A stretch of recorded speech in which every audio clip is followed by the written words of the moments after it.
Rick from Wildscape Designs. If you're anything like me when you woke up this morning, you want to kind of take a look outside in the garden and see how everything fared in the great freeze here of 2026. So I wanted to just share what you should or shouldn't be doing, more importantly, at this time.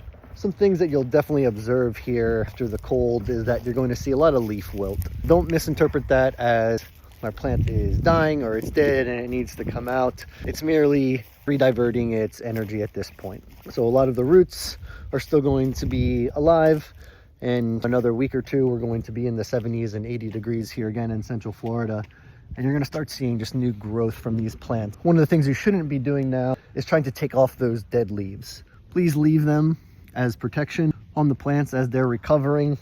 It helps insulate them. It helps just kind of prepare for the new growth. So I know the hardest thing to do, you want to get in there and kind of pretty up the garden, but the best bet for the long-term health of that garden is to let it go.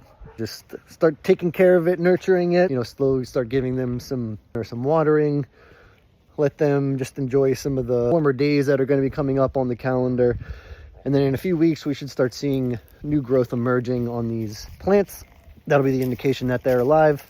If they've not pushed out any new growth and are brown at that point, then have a new opportunity to plant something else. But, one of the tests that I do just to see if, something is indeed dead or dying, you can just come up to the trunk and just give it a little scratch with your fingernail.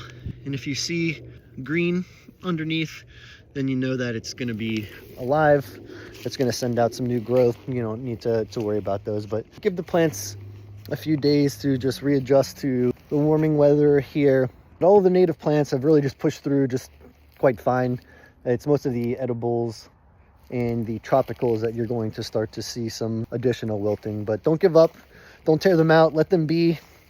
Most of them are going to be alive. And then for the species that don't quite make it, now is an opportunity to rethink your garden.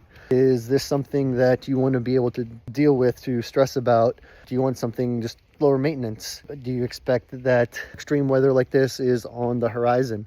If so, start making the plant choices now. That's going to reflect your evolving gardening over the next 5 to 10 years, the types of plants that you want, the type of interaction with your yard. So I hope you found this helpful. Clients, please, if you have any specific questions about your yard, any maintenance questions before you cut it or take it out, if you got a question, go ahead and send that over to us, and we'll do our best we can to provide that information for you so that your garden bounces back as soon as possible.